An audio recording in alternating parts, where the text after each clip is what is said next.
is different. This is my first online presentation for our IndieVet CE. So I appreciate everybody logging in and getting the CE. I know it's different than our normal no dinner, which is always really sad, but I appreciate all of you guys being here today.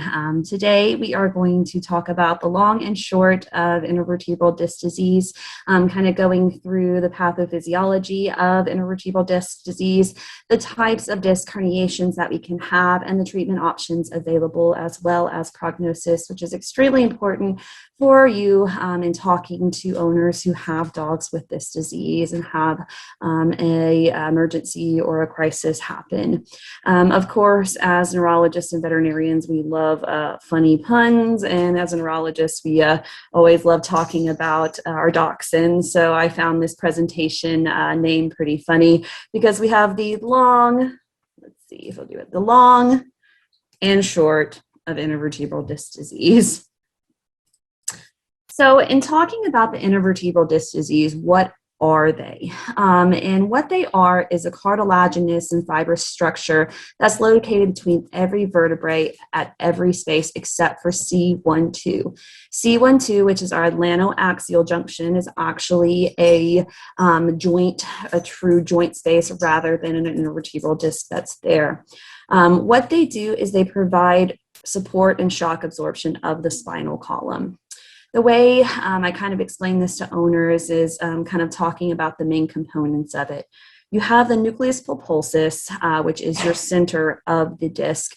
This is a jelly-like material in a healthy dog, and we'll kind of talk about what happens in dogs with intervertebral disc disease and herniations for the most part that have these changes occur with the nucleus pulposus in particular. So that is our center. The way I explain this to owners is the intervertebral disc is kind of like a jelly donut, and that nucleus pulposus is the jelly and hydration in the center.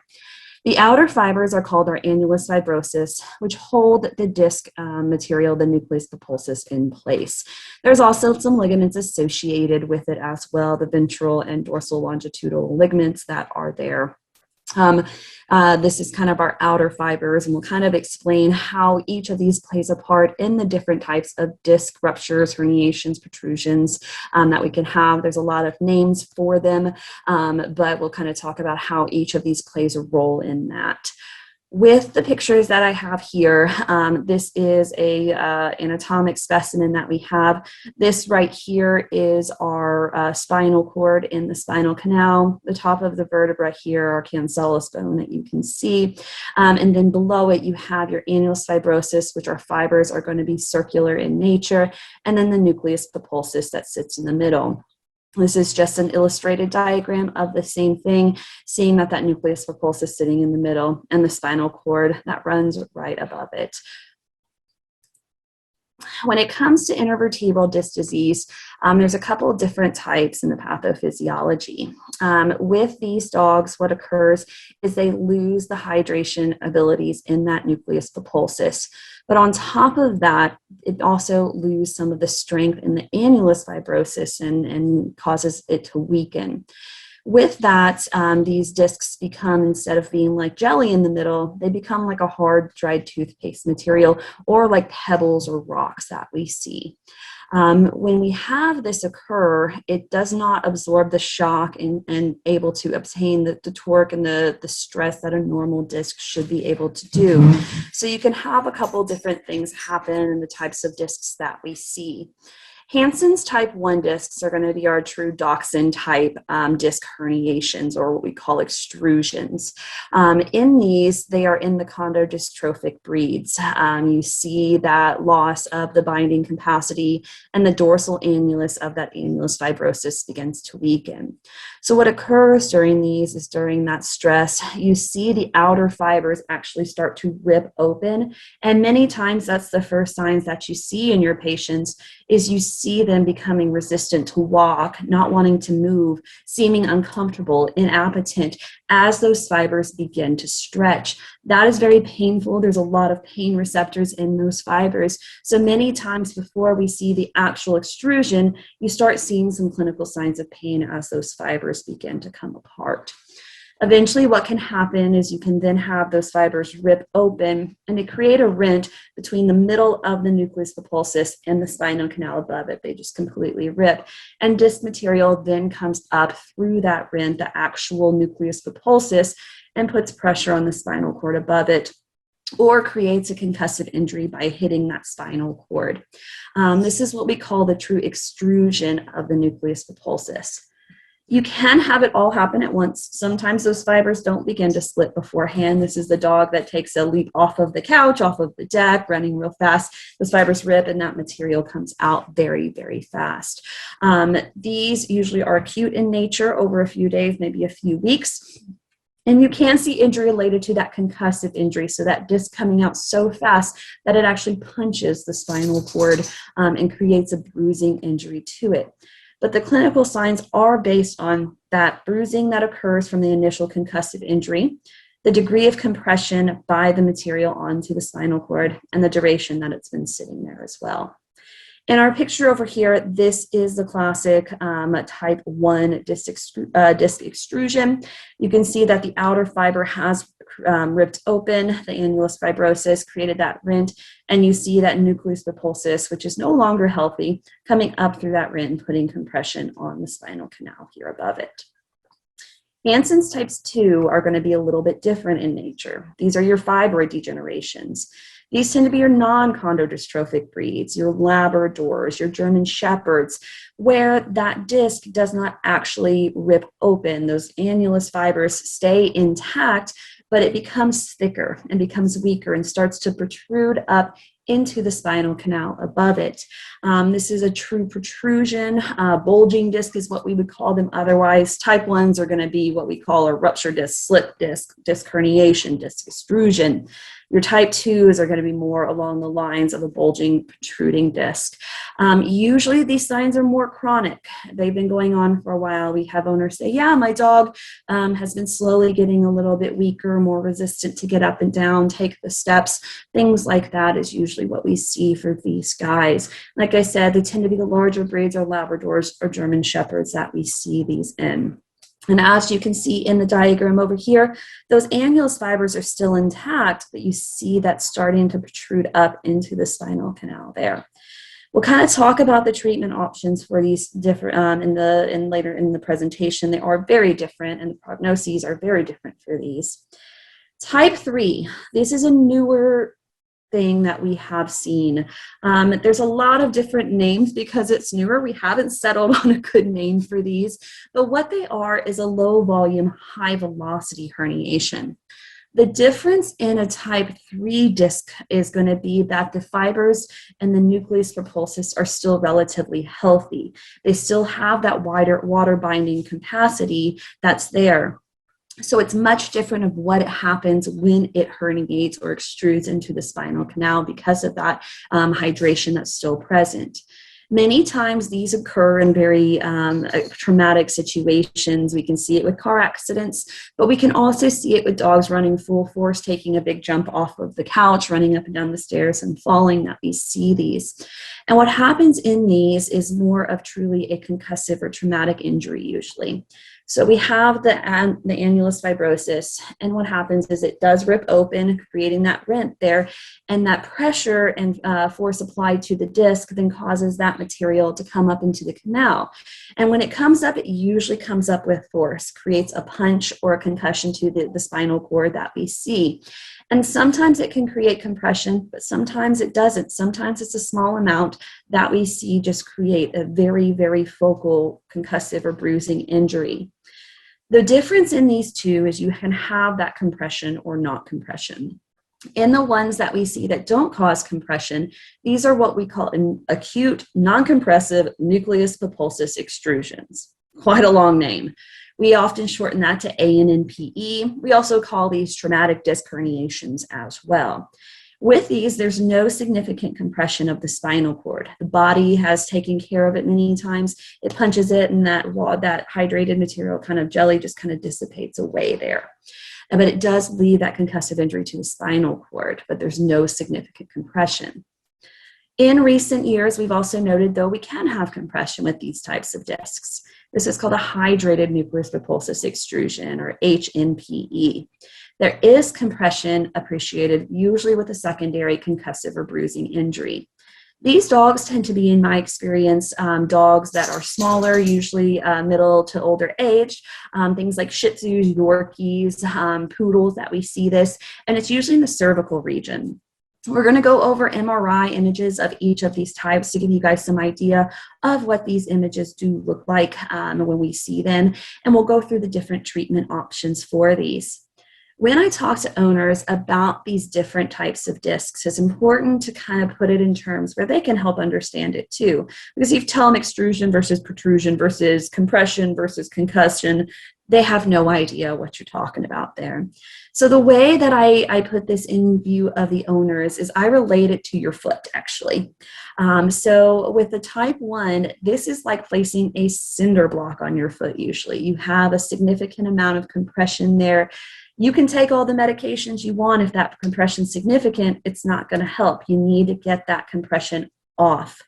You can have small extrusions we've seen as well that don't cause as much compression. I liken this to having a rock in your shoe, a little fragment there. The more you move, the more it hurts. If it does have concussive injury, it's happened very quickly. I kind of relate this to taking the cinder block and sitting it on your foot, which is not going to have as much concussive injury, versus taking that cinder block and dropping it. Not only do you have the compression that's there, but you have that bruising injury that came with that very quick concussion to your foot. Hansen types 2 don't usually have as much relation to the chronic nature of it. I just kind of talk about bulging discs as people usually understand that. Type 3s I explain as not so much a cinder block, but a pressure washer. You take a pressure washer to your foot. So you initially have that punch of the water hitting your foot, but after you turn the pressure washer off, there's nothing left compressing it. It is just a bruise that you have left from that water actually hitting your foot. So that's kind of how I explain those, especially type 1s and types 3s to owners. When you're looking at a dog that you suspect may have intervertebral disc disease or herniation protrusion, you want to kind of look at our basic neurologic examination. There are 5 main parts to our basic neurologic examination: looking at their gait, seeing how they're moving, are they able to move their legs, are they able to walk unassisted. We call this paresis and ataxia. We'll kind of talk about the examples of gaits we can have. We look at their behavior and mentation as well. We want to make sure that we don't see any signs of disorientation that may indicate a multifocal spinal cord problem or multifocal central nervous system problem. We often see these dogs being hesitant, being very painful, more aggressive than usual, especially if they are painful. We then check our postural reactions or proprioception, checking it in all limbs, even if we think it's just a back limb problem. We can see them be intact, we can see them be delayed, and we can see them be absent. Our spinal reflexes are a big part of neurolocalization. I always recommend checking those. In the front legs, the only reliable with spinal reflex we have is the withdrawal. There are other ones, but not as reliable in every patient. We also look for our patellar reflex and our withdrawal reflex in the pelvic limbs as well. We look at our perineal reflex. Looking at rectal tone is very important too to help us with our neurolocalization.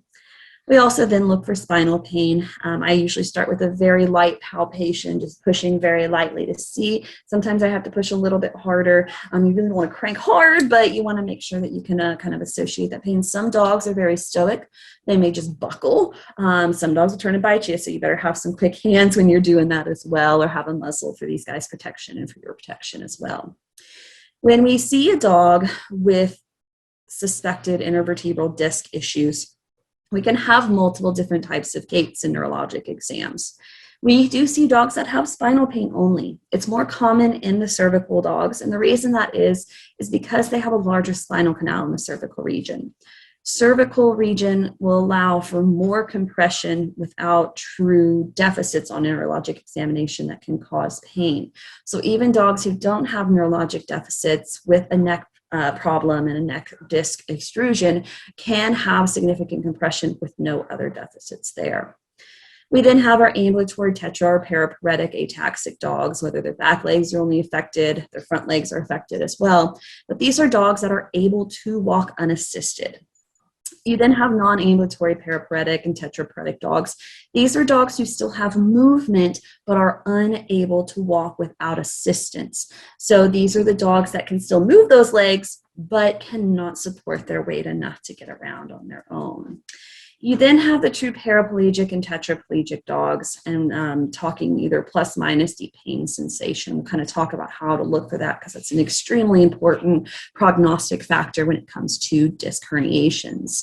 Paraplegic we see pretty frequently. Tetraplegic is not as common. The reason that is because once you have injury to that amount, you can start seeing breathing issues. And that's a big thing to watch for in a dog that you see that has tetraparesis because they have more room in the spinal canal. But once they become tetraplegic, they can start having issues with intercostal movements and diaphragmatic movements. If you see a dog with a lack of deep pain in the thoracic limbs, definitely look at the breathing, because once those sensation factor, nociception pathways are affected, those are the ones that really will most likely have breathing problems. The way that I look for this is I will look at them and see if they're moving their chest as they breathe. It can be very difficult to determine, though, between diaphragmatic breathing and intercostal breathing. So what I do is I actually place my hand on their chest, and as they breathe, I see if my hand is actually moving there. If it's not, we do have to worry that there may be some respiratory compromise in those patients. When it comes to neurolocalization, we have our four main spots, our C1 to C5. These dogs are going to have normal reflexes in all limbs, maybe ambulatory, non-ambulatory. You then have your C6 to T2. This is going to be your dogs who have decreased withdrawals in the thoracic limbs, but normal in the hind limbs or increased. Your T3, L3 dogs, which are going to be your ones who are normal in the thoracic limbs, but have normal reflexes or increased reflexes in the pelvic limbs, and your L4 to S3s, which are going to have diminished spinal reflexes in the pelvic limbs and may affect anal tone and tail tone as well. The one thing that we do see sometimes is two different postures, one called Schiff-Sherrington and one called spinal shock. Schiff-Sherrington is when an acute injury happens in the T3, L3 region. And there are actually, it's kind of crazy because we think about the brain and the neck controlling the front legs, but there are fibers that come from the back legs that help control and inhibit some of the extensor tone we see. So what happens when you have a very quick injury to the back is those fibers don't get their communication forward. So what you see in these dogs is you see extension of the thoracic limbs when they're in lateral recumbency. When you stand these dogs up, that extension improves. But in their lateral recumbency, you see a very stiff front legs compared to what you would normally see, even though it's a back problem. The other thing we can see in the first, usually it's hours in dogs. In humans, it can last up to a few days.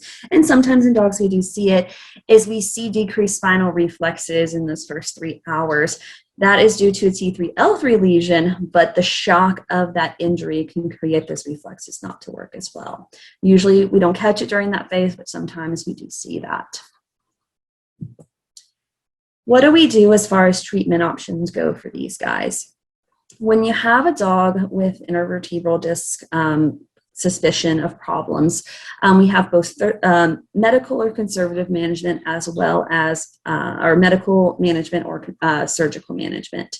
We're going to kind of go through each of these, and then we'll kind of talk about how do we determine which one needs what. So for our conservative medical management, it kind of goes off of 4 different categories. Our crate confinement activity restriction, which honestly is the most important thing for these guys. Medications are great to keep pain under control. Anti-inflammatories are great to get the inflammation down associated with these herniations or extrusions, as well as protrusions. But crate confinement is the most important thing for these guys. Medical management includes things like anti-inflammatories. We'll talk about that in a bit, the big debate of steroids versus non-steroidals. Supportive care, including rotation, preventing things like decubitus ulcerations, bladder expression, which is always an uphill battle, and general care of these dogs. We then have rehabilitation and physical therapy, which I find of the utmost important for these cases as well. When it comes to crate confinement activity restriction, what this does is allows that torn annulus fibrosis to heal and scar down. Sometimes it also will allow some of that disc material to kind of flatten out and scar down too. Everyone's different on the amount of time they use. I usually say 2 to 4 weeks.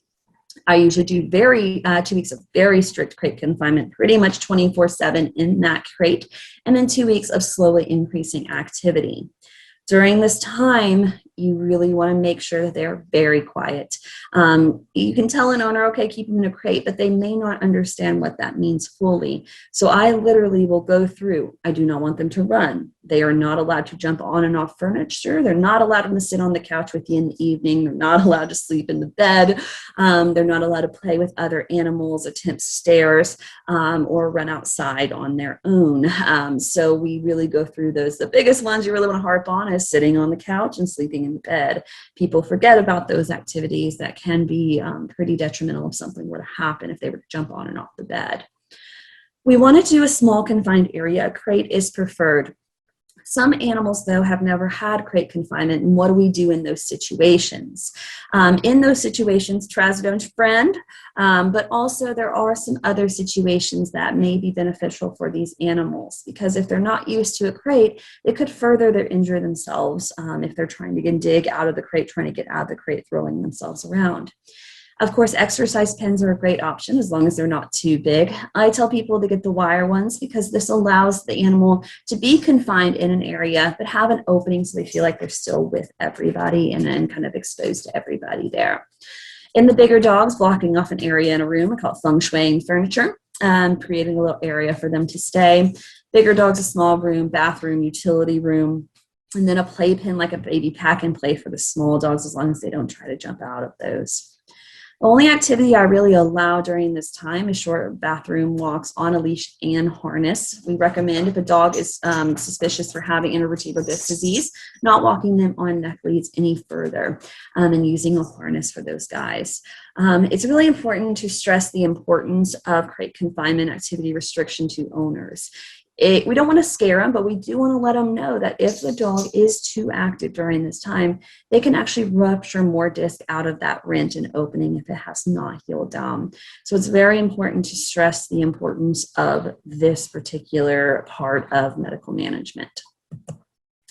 Medical management as far as medications go for these guys. The big question, steroids versus NSAIDs. There is not a right or wrong answer to this, guys. It really depends on where you were trained, what experience you have. It's very different for every neurologist that's out there. I have trained primarily with steroids. I feel I get better penetration with them than I do the non-steroidals, but everybody's different on these. And if you prescribe a dog non-steroidal anti-inflammatories and they come to see me, not going to be upset about it, guys. We may have to do a washout period and change them over if we're not getting the response we want. But you have that option to use the non-steroidals. I will use them in some cases where I feel that steroids may be too detrimental to the patient. I had a patient this week who had a history of HGE, and I was very hesitant to put that dog on steroids. With steroids, I use prednisolone or prednisone most of the time, and I do 0.5 milligrams per kilogram twice a day for 5 days, once a day for 5 days, and every other day, usually for 10 days. Sorry, that's a bit of a typo there. 10 days usually, so 5 doses. There has been studies out on which one's better, and the studies pretty much say we can't agree. So I personally just feel anecdotally I get better response with steroids. The other reason I prefer to use steroids as well, especially in an owner who financially or logistically can't commit to going forward with further diagnostics, is that they cover for some of the other things that can occur in these dogs. There are other diseases that can mimic intervertebral disc herniation, such as inflammatory disease, and steroids are the treatment of choice for those conditions. So we're kind of covering our bases because it does cover the same range of patients that could have either a disc rupture or something like an inflammatory disease. Even our dachshunds can have that. Shih Tzus, Malteses, we can all see that. So I prefer using that. The downside to steroids is they do affect the GI tract a little bit more sometimes, not always, but they can. And if they do decide to go for further testing, it's not going to change my MRI findings, but it can give me a false negative on my spinal tap. But I usually can deal with that and read through that if I have to. So like I said, it is very much a personal decision. I personally prefer steroids. I have neurologist friends who use NSAIDs. So it is very much a personal decision there, but those are the reasons why I prefer steroids myself. When it comes to pain medications, the two main ones I use are gabapentin and tramadol. I know some of the recent literature says tramadol may not work as well. I still feel that I get it in good control with gabapentin on board. Gabapentin, I usually go a pretty high dose. I go between 10 and 20 milligrams per kilogram every 8 hours. Tramadol, 2.5 to 5 mg per kg every 8 hours. I usually do that for about 2 weeks. If a dog is severely painful, I usually will add in something else such as nantidine. The other thing we can consider is something like a fentanyl patch as well. So we have other options there. If I'm going to do steroids, I usually add in some kind of gastroprotectant during that time, famotidine or omeprazole. Methocarbamol is always a question I get of whether we use methocarbamol. I usually will only use it in dogs who have obvious muscle spasms or fasciculations. I use it most in my neck dogs, my cervical pain dogs that have pretty bad muscle fasciculations. And I do feel I get some response to that, but I don't use it in every case. Supportive care is also very important to talk to the owner about and making sure we don't have secondary consequences of having a paraplegic, tetraplegic dog or dog who can't walk. You want to make sure they have soft, dry bedding, prevents pressure sores and decubitus ulcerations. Also having pee pads down if the dog may be urinary and fecal incontinent. You want to rotate them frequently. Bladder care is really important. I always tell my students and my young doctors that train with me that there are 2 things I talk about when it comes to disc dogs. 1, if it can walk, it can feel. 2, if it can walk, it can pee. So you can, if we can't walk, then we want to make sure that we are expressing the bladder, showing the owner how to do it. It takes a lot of practice. There's a lot of websites out there. We'll kind of touch on one of those here in a minute. And then sometimes we do have to give diazepam. Some people will also use prazosin if it is difficult to express these dogs. I usually give them diazepam about 20 minutes prior to expression. Then offering food and water if the dog is unable to get to those areas appropriately. I am a huge proponent of rehab and physical therapy for these patients as well. I do feel that we can help, it does help in a faster and fuller recovery for these guys. When they're in hospital with me in post-operative situations, we do laser therapy, passive range of motion exercises, usually every 6 hours, and active support exercises, kind of helping them stand, bear their weight.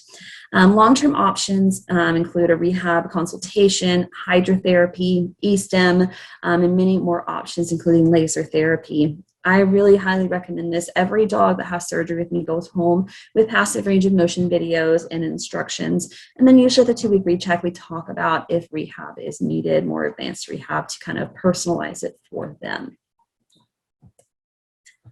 What happens when medical management doesn't work though?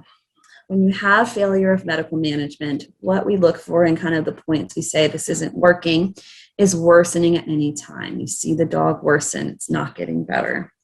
Or 1 to 2 weeks with no improvement in its neurologic status. Those are kind of our 2 big ones.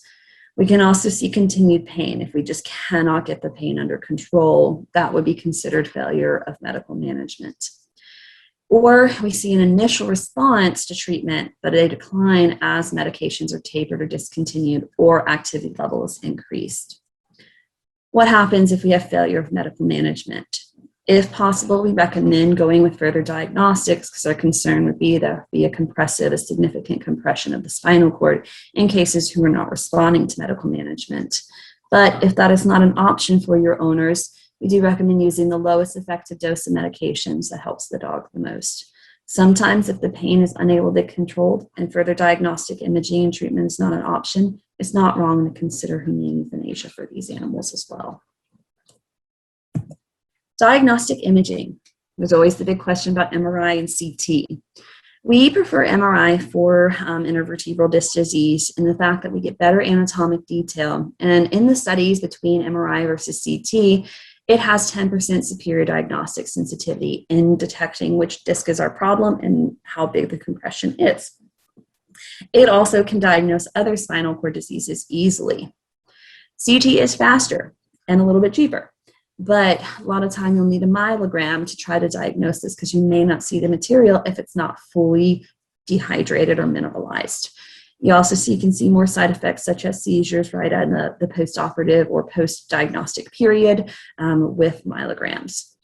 There are other conditions that can look like disc ruptures on exam as well, and MRI can help us with these too. Things like fibrocartilaginous embolisms. This is where a piece of disc pops off, gets stuck in vessels, and creates a ischemic infarction to the spinal cord. Neoplasia, unfortunately, can look like intervertebral disc disease. Trauma, like a fracture luxation that may not have been recognized or observed by the owner, can also look like that. I had a case, unfortunately, thought it was going to be a disc, and it turns out that she had a subluxation. She had gone outside and run into a swing set, and the owners went and looked in the backyard to see what could have caused the trauma, and they found her hair attached to the swing set where she had run into it. And then inflammation and infection can also do it. If you have a myelitis or meningomyelitis, they can go downhill pretty quick. My first 2 months here, I'll never forget a case that came in of a little Maltese. He was just about a 24-hour progressive paraparesis, and he was almost pelagic. And I was like, oh yeah, 90% chance this is disc or knee surgery. And I pull up the MRI, and it was inflammatory disease. And I got to call those owners and be like, hey, remember that 10% I said? That's what we're dealing with. So MRI can really help us make sure that we're treating the right disease as well. We're going to just go through some MRI findings of the different types of disc. So this is a Hansen's type 1 or a true disc herniation. This is a cervical MRI here. And on the left, we have the sagittal view. You can see this right here is what a normal should look like. Nice white, gray, white, nice and tubular structure. That's our spinal cord. And then you see this mess right here. That is our disc herniation. This is a view of a transverse view of that area cutting through that image. So in this view, we have our musculature that's going down into the neck and the trachea and esophagus. This is our spinal canal. This right here is our spinal cord. That little material right there is going to be our disc. So you can see it's putting pressure on the outside and compressing that spinal cord pretty significantly. This dog actually needed a type of procedure called a dorsal cervical Hemi laminectomy. And we'll talk about the different surgeries that we have because it was ruptured out to the side. So through the bottom of the neck, which we tend to do called the ventral slot decompression, I could not access all the material. So I actually went from the top of the neck for this dog. This is a Hansen's type 2, our true bulging or protruding discs that we see. This dog had been having issues for about 6 months. We did an MRI, and you can see there how these look. They are more rounded, they're smoother in appearance. This dog actually had 4 in the middle of her back, with the largest one being right here. The other thing that denotes a chronic disc on MRI is going to be the spinal cord and spinal fluid draping that occurs across and that you didn't see with that previous image. What we did is we took some images through this one right here.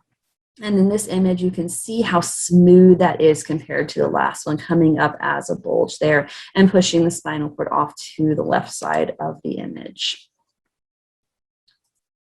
These are your type 3s. MRI findings look different. This is the ANNPE or the true traumatic disc. You can see here that our discs look all nice and healthy, but you see a little bit missing from some of these. And you can see in the cord here, your white, gray, white, and then going over this area, you start seeing some white actually inside that gray area. In the view of the transverse view we have here, where the spinal cord is kind of coming out at us, you can see that there's some hyper intense or bright material here, and you see white or brightness in the spinal cord. That's that jelly. On MRI in this particular view, this is called a T2 weighted transverse or T2 weighted imaging, anything that has fat or water in it is going to be brighter. So with these guys in a disc that's going to be dehydrated, like we saw in the previous ones, are going to appear dark or hypo-intense. But if it still has hydration, it's going to appear white or bright hyper-intense there. And then that concussive or traumatic injury to the spinal cord there. This dog was an agility dog that got his foot stuck on a hurdle, went down, and he was able to walk again. We did retire him from agility. He said he had to be a spectator from now on. This is a hydrated nucleus pulposus extrusion, though, and you can see the difference in this in comparison to the other one, into the non-compressive. So here on the transverse view, it looks like there's really not a whole lot here as far as you see your white, gray, white, but you see just this extra white down here. And on that transverse view, you see all of this you can see all of this white material. That's going to be the hydrated disc causing compression of the spinal cord here. Surgical intervention, there's kind of three main procedures that we do. One is the basic hemi-laminectomy or dorsolateral hemi-laminectomy. We do these for our thoracic, thoracolumbar region herniations. We go from a medial approach or go from a dorsal medial approach, and then we go in and we create a window over the bone across that articular facet. We take out the articular facet to access the canal there. We go in and we scoop out the disc material. Unfortunately, there's no way to allow to surgically fix the rent that's created, so that's why crate confinement is also very important postoperatively as well, because we have to let that scar down, but removing that material that's present. We then have the ventral slot decompression, which is the surgery that we usually do for the cervical disc herniations, going from the ventral approach here, going in, creating a little window across the bone and accessing that. You don't have as good view here as you do when it comes to your hemi-laminectomies. You can't take as much there. But the reason we choose that is it's easier to get to the canal from there. Plus, it's less muscle dissection and not as painful for these dogs to go from the ventral approach. This is your hemi-laminectomy here, basic thoracolumbar hemi-laminectomy. You can see the window that's created, accessing that area. You can see the nerve root coming out. This is a ventral slot decompression, a ventral view of what we do in creating that little window. For the dorsal hemi-laminectomies, biggest thing we can see is bleeding. There's a lovely little vertebral sinus that sits here. We call her Big Red, is usually what we call it, is Big Red. It can become jammed up as soon as you release that material. It can bleed. It's usually not life-threatening though. Same thing when it comes here. If you can see those little lines that come here, that is the sinus, and it splits out. If you happen to get off one side or it's dammed up, it's easy to hit that. It can be very hard to see once you have that bleeding from the sinus when you're doing ventral slot, because that window is only about 3 millimeters wide by about 5 to 10 millimeters long, so it's not very big. So sometimes we have to allow it to kind of calm down and go back in later to get it. Residual disc material is another complication we can see, especially in the ventral slots, because you have to be scooping out to the side to get that material there. So every once in a while stuff gets pushed far out and you have to wait for it to migrate back down and go back in and get it. You can do the dorsal hemi-laminectomy in the neck as well, like we talked about in the case of the MRI that we had before. It is one that it is a longer procedure. You have to be careful, especially in the cervical region doing these, because right under the articular facets are very big vertebral arteries that can bleed and can cause issues with hemorrhage. In those cases, you have to be very careful with those guys. This is a couple pictures of some hemi-laminectomies. This is from a book where they've made it all nice and pretty over here, and you can see that nice window we have with the spinal cord looks almost a white, blue, iridescent color. That's pretty normal. This is with the material removed. This is actually one of mine. It was an Easter special. When I was a resident, he jumped off the porch and was acutely down. You notice how dark that spinal cord is. That is the secondary concussive injury that we can see with these guys. It's one that was a pretty bad one, but it took him a few months, but he got able to get up and walk as well. But that is a secondary concussive injury that we can see. Sometimes it's microscopic and you don't see it in surgery, but in some cases you can see it there. The post-operative recovery period, normally after surgery, they stay with me for 3 to 5 days in the hospital. Usually the first 48, 24 hours, we have them on a IV pain medication, usually fentanyl or lidocaine, sometimes ketamine if they're really worked up.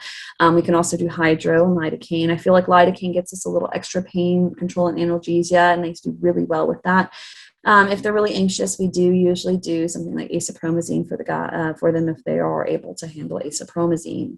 We're monitoring their eating and drinking, making sure they're comfortable, and watching their urination status. Many dogs that are non-ambulatory, I will put a urinary catheter in for up to 3 or 4 days.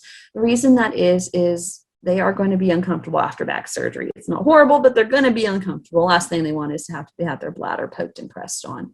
So I give them that rest, and then we pull the urinary catheter to see what their urination status is and expression status. They do go home with 2 weeks of very strict crate confinement, unfortunately, if they're too active during this time. And in some cases, very few cases can reherniate during that time just based on the way the dog moves. And it's really important to allow that annulus to heal as well. They come back for a 2-week recheck. If they're doing well, we slowly increase their activity level over 2 weeks. And we talk about long-term lifestyle changes, which we'll touch on as well. It is important to let the owners know that the spinal cord can be injured very quickly, but it does not heal as quickly. It can take anywhere from 4 to 6 months for these spinal cord injuries to heal.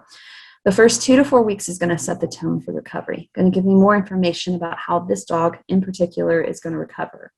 Owners always ask, how long is it going to take my dog to recover? And I say, we have to see, because I kind of liken it to if 2 people are standing there and they get cut by the same, instrument, they're going to heal differently. It's the same way for these guys as well. They can worsen post-operatively with chronic injuries, though, and we'll kind of talk about that in the recovery and statistics. The reason we see worsening with chronic injuries is because of the adhesions that form with these discs. And we'll talk about why we don't always go to surgery on type 2 Hansen's discs because of this. If there's adhesions there, I do have to break down those adhesions. I'm very gentle, but it does require increased manipulation of the spinal cord. And sometimes it can push that spinal cord that's already under duress over the edge sometimes.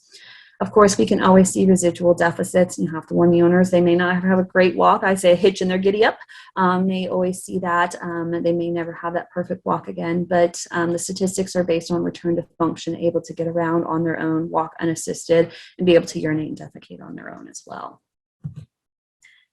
We always have the question of when do I refer my intervertebral disc disease dogs? When is it a surgical emergency? When do they need to get to the neurologist, get to me as quick as possible?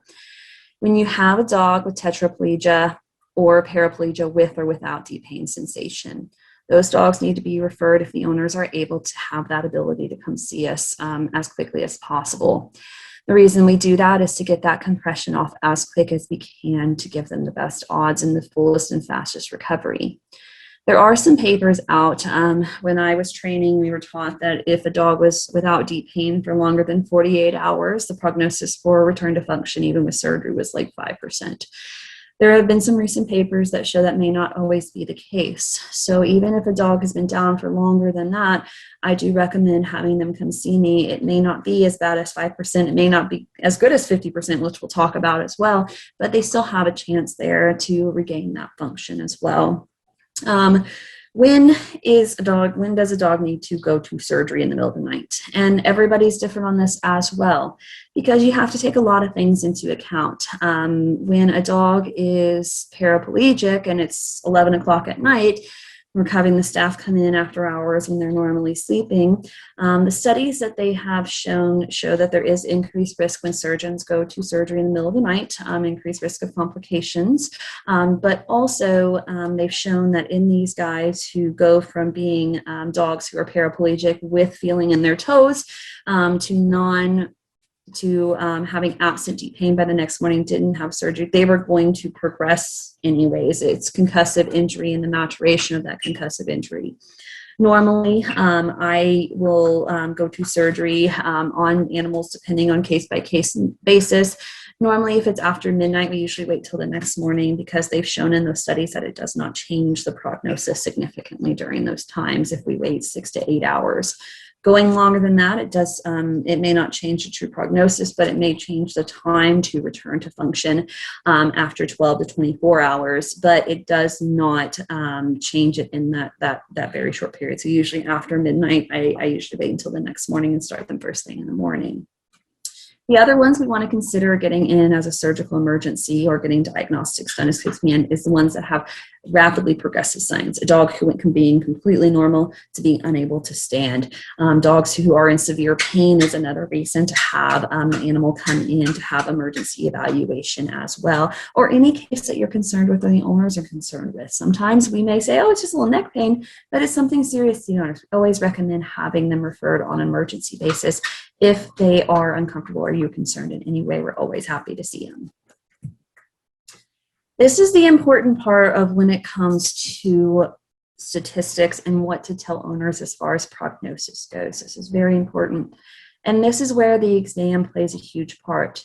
I have owners come to me who say, well, I tell them what the prognosis is based on my exam. They go, well, I want to have the MRI, and that'll tell us, right?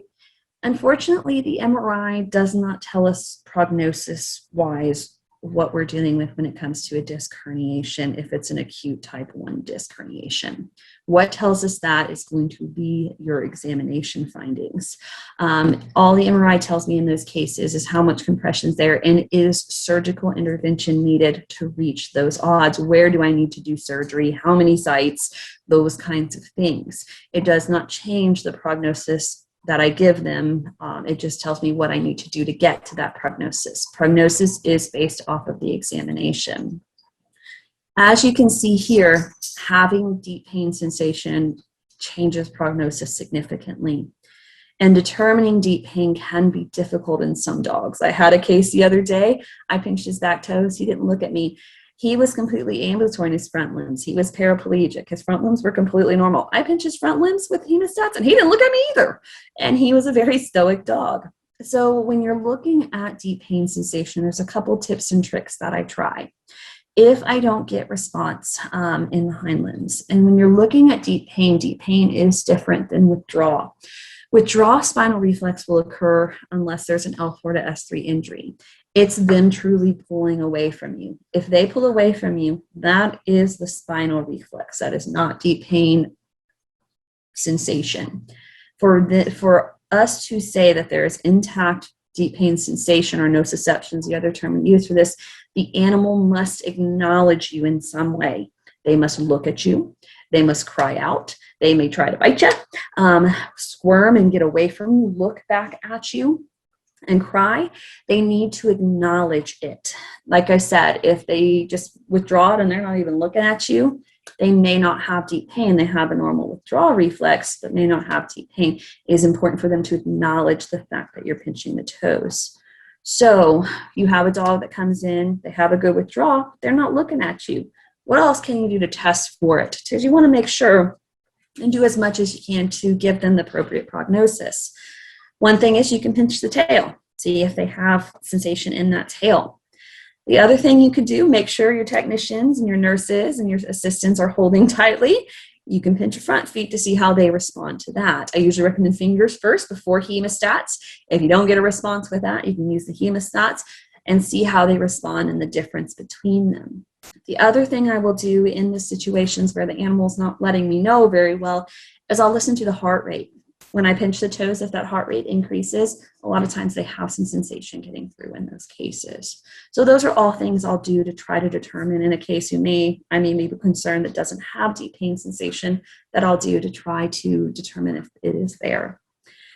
With the true Hansen type 1 discs, medical management options. This is without doing an MRI and just seeing the dog. If the dog is ambulatory, the chance that medical management work for these dogs is 50 to 70% are going to respond. So the odds are more in their favor as long as they're ambulatory. But the downside to that is 30 to 50% of those dogs will relapse and fail medical management. As we increase activity, as we take away meds, they're going to fail. Non-ambulatory dogs, it's about a 50-50 that medication will work for them. No deep pain sensation. The chance that meds will work is less than 5 to 10%. The reason that is the deep pain, the nociception tracts and fibers are the hardest and deepest fibers in the spinal cord. So when they're injured, it makes a big difference. It shows that the spinal cord injury is severe.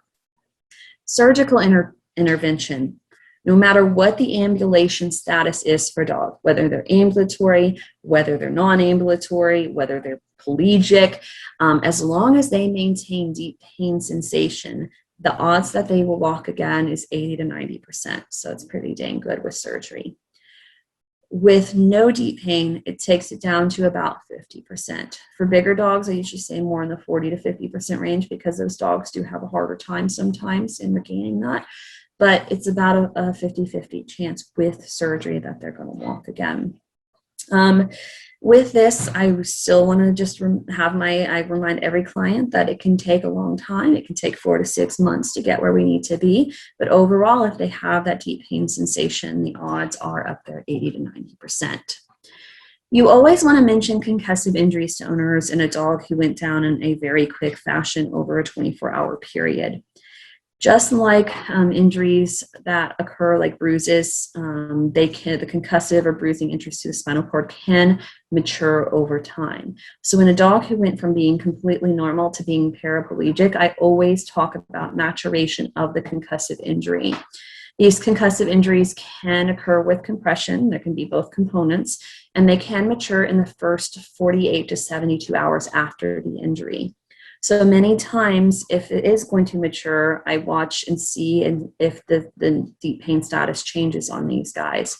If they remain comfortable, it's unlikely that it's a reherniation. That's most likely the concussive injury worsening, but sometimes I will re-image these guys to make sure. It can occur, and it does change prognosis if that happens. So I always let owners know in a dog who went acutely down and acutely affected that we have to watch closely in the first 72 hours. Even if we perform surgery, these concussive injuries can mature over that time period. The Hansen type 2 discs are protrusion or bulging discs. They are very different when it comes to treatment options.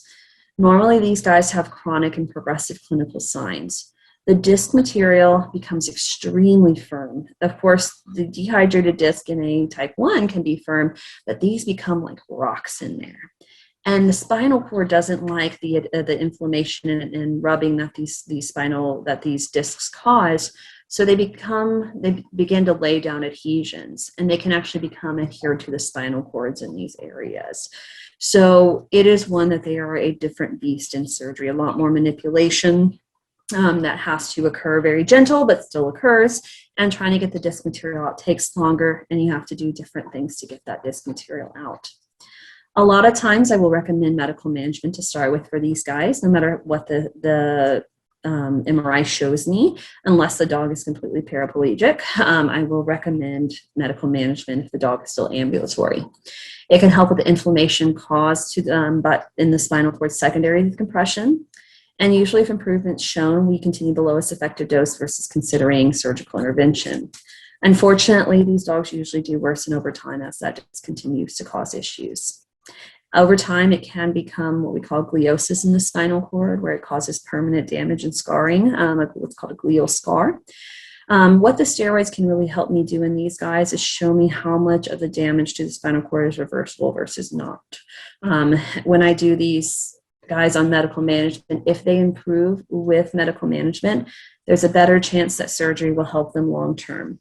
If they do not improve with medical management, it's more likely that surgery will not help them improve their status. So we really talk about that and do medical management if the dog is still ambulatory. Surgical intervention, like I said, we do if steroid response to steroids is noted. But there is a lot more risk with these surgery guys. Normally, because of those chronic adhesions and the chronic duress of the spinal cord, many of these cases are worse after surgery. And I warn every owner of a dog with a chronic disc that there's a good potential, about a 60% chance that they will be weaker after surgery, just due to the manipulation and the duress, and then also reperfusion injury. As we have a cord that's compressed here, all of a sudden we allow blood flow to come back very suddenly with surgery, you can see reperfusion injury occur. So I warn every owner before surgery that there's a good chance they're going to be weaker. As long as they maintain deep pain sensation, it's most likely going to be temporary, but it can take up to months, 4 to 6 months to heal. If they lose deep pain sensation, unfortunately, it's usually permanent. The reperfusion injury has occurred to the point that the spinal cord can't recover. In the 60% of cases that worsen after surgery, 30% chance that those are going to be permanent worsenings with that reperfusion injury, unfortunately. Like I said, unless the dog is completely pelagic or unable to walk, I usually talk about medical management before pursuing surgery on these guys because of that risk that's there for them. This is the image that we saw earlier. This dog came into me for a chronic, she was about 10 years old, bigger dog, Shepherd mix, came into me for worsening over about 5 to 6 months. She was poorly ambulatory paraparetic with absent proprioception. She wasn't overtly painful. Many times these guys aren't overtly painful with the protrusions. And as you can see in that first image here, we had that protrusion there. We did do medical management. She improved. The owner elected to go forward with surgery. We did surgery, and unfortunately after surgery, she was paraplegic and has no deep pain sensation. I elected to go ahead and re-image her to make sure that we got the disc material out. As you can see here, there's a little bit. You can also see that the spinal cord is very bright. This is my Hemi laminectomy side, a little bit of error there right afterwards. You can see that it's not as compressed, but it's bright right there. This was consistent, unfortunately, with reperfusion injury. Unfortunately, she was lost to a follow-up after 2 weeks. She was still not able to walk at that point. She was lost to follow-up. But I suspect that injury, that reperfusion injury, caused her to lose the feeling in her back legs. So there's always, like I said, it's a different ball game when it comes to these protruding discs versus the herniated discs. Type 3. So we have our ANNPEs and our HNPEs, and non-compressive. Non-compressive, don't need to do surgery. There's no significant compression there. The body is going to reabsorb, even if there is a little compression, it will reabsorb that water, jelly-like material, and will dissipate away. These dogs have the same recovery statistics as a dog with compressive intervertebral disc herniation post-op. So if a dog comes into me that is paraplegic but has good deep pain sensation and they have an ANNPE, their recovery is 80 to 90%. It may take a little longer because of the concussive injury taking time to heal, but they still have the same odds as if a dog with compressive injury needed surgery. So these dogs can do really well. Rehab is really important for these guys, though, and getting them back on their feet. It really does accelerate the healing process for these guys. You then have the compressive hydrated nucleus propulsus injuries. This is still a little bit debate. It's like the steroids versus NSAID things, guys. Everybody's different on how they trained. You can do medical management versus surgical management for these guys. In theory, if the disc is still hydrated, the body should reabsorb it over time and it should dissipate away.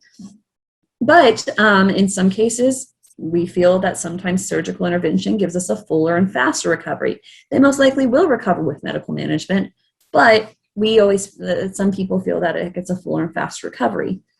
I was a surgeon. I was a neurologist who was trained to do surgery on these guys because I was, anecdotally from my mentors and my experience, I thought they got a fuller and faster recovery. I have friends who are neurologists who never do surgery on these. They just do medical management. I have some people say, depends on the compression. But the most recent paper, which came out a few years ago, actually showed that patients' time to return to ambulation, so from going from non-ambulatory to status to ambulatory, was the same with medical management, steroids, strict confinement pain meds as surgical intervention. So with the new information out there, I've started switching over to offering medical management. I still offer surgery to decompress that area, but I also tell them the importance of medical management that can help too, and this new study that came out. I recently had 2 dogs like this.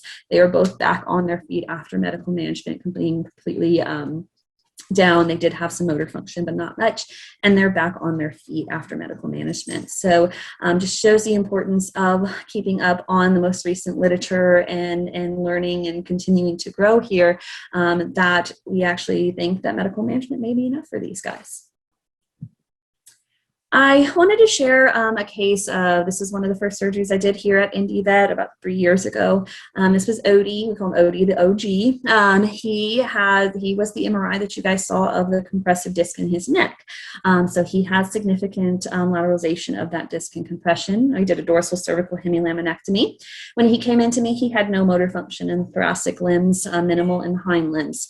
The first video I'm going to show you is 2 weeks post-operatively. I hope you enjoy his muscle tee that he's wearing because he's rocking the tank top here, and see where he's at. So he was non-ambulatory coming in. This was him 2 weeks post-operatively.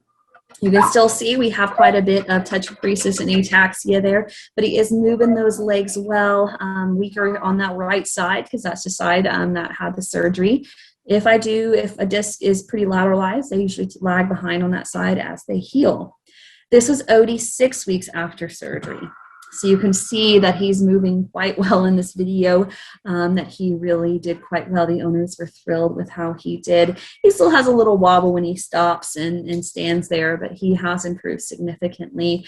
Many times these dogs may kind of plateau for about a week, and then all of a sudden you see this very quick increase there in healing process. But you can see what surgery can do for these guys, and telling the owners, don't get frustrated, give them time.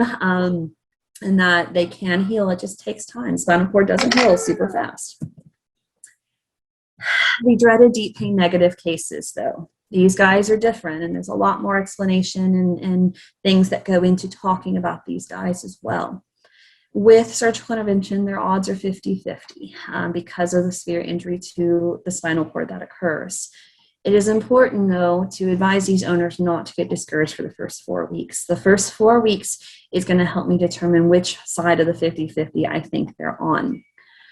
As we get further out from surgery, though, if we are not seeing improvement, the prognosis to return to function decreases as we get further out. So the further out we get, the less likely it is that they are going to regain function if they have not shown us any improvement.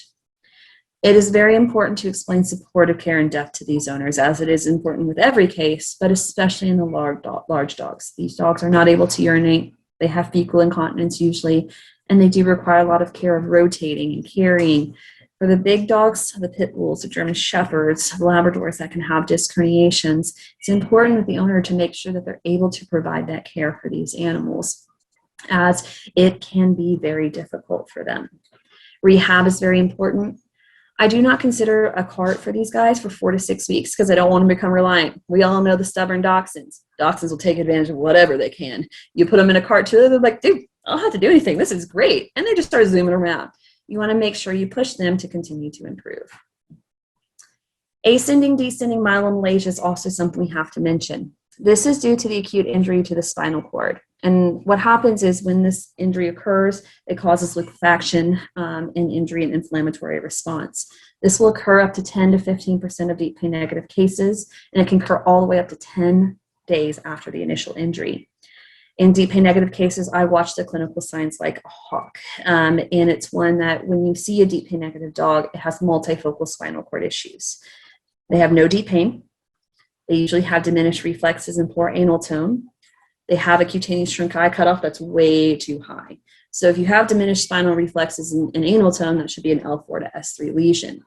But if your cutaneous trunci is way up to the front, that is a T3, L3. So you want to make sure it shows that that's multifocal. A lot of times they lose poor tone of their abdomen. It's kind of doughy. They can also lose intercostal movement. It can start affecting their thoracic limbs. Once I see these signs in the trend of myelomalacia, I recommend euthanasia. Sometimes, in theory, these can stop and don't progress, but most of the time it will progress, and if they continue to go, they can actually suffocate and go into respiratory paralysis. So it's important to catch these before that happens and the dog doesn't suffer. Unfortunately, there's no way to predict which cases will do this. There's no way to tell which ones will have it, but it's important to watch for and warn the owners that can occur. Reherniation, I know we're a little bit over time, guys, so I'm going to try to hurry through this. Reherniation within the first 2 to 4 weeks is usually the same disc. It usually occurs when patients are too active or too crazy, but it can occur, unfortunately, just bad luck sometimes. After the first 1 to 2 months, the chance for that same disc rupture again is very, very low. The chance of a different disc rupturing long-term is going to be about approximately 5 to 15%. Long-term lifestyle changes are very important. The more you change, the less likely it is to happen. It'll never be zero. It's one that sometimes is just based off of the biomechanics of the dog's spine that it happens. Things I always tell owners: jumping on and off furniture, getting ramps, getting steps, running up and down the stairs excessively, playing too rough. The squirrels love to torment the dachshunds. Want to make sure that we do some scouting before we send them outside. Hard start-stop activities like playing fetch or ball, tug of war, those kind of things we want to avoid as much as possible. I do tell owners that you can't, most people aren't perfect with this. You do what you can, because you have to be your dog's conscience. They don't understand they had previous back surgery. They don't get it. They feel good. They want to do what they want. So you have to kind of be their conscience for them and change as much as you can to try to prevent it long term. A great client resource that I personally use is called Dodger's List, dodgerslist.com. They talk about intervertebral disc disease, how to care for these dogs. It gives them tips and tricks on bladder expression, talks about what to look for in the recovery process. And the really cool thing, guys, is they will actually provide free brochures for you guys to use to hand out to clients. I use these brochures and I absolutely love them. They do ask you for a donation to pay for shipping, but it is one that these brochures are invaluable. They actually have little like info cards you can give owners too, talking about what these diseases look like too. So it's a great website and I highly recommend it. It is written, they have neurologists that help write a lot of the articles and proofread the information. Actually, they were my mentors, and I know that the information is good and reliable information that's there. I appreciate all of you guys joining today and learning a little bit more about intervertebral disc disease. Just wanted to see if you guys have any questions or concerns for me, but I appreciate you guys being here.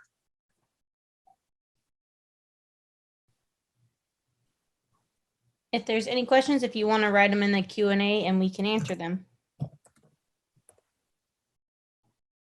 One of the questions in there, Dr. Thunberg, one of our mobile surgeons down in Bloomington, who is awesome. He mentioned baby gates in the hallways, another confinement option. That works really well. I completely agree, Dr. Thunberg. I appreciate that input as well, because sometimes you just have to get creative. Sometimes you have to figure out how to keep them confined without causing undue stress on the animal and the owners. And you kind of have to be creative sometimes. Dr. Thunberg deals with those kind of things with his cases as well. So I really appreciate that input, Dr. Thunberg.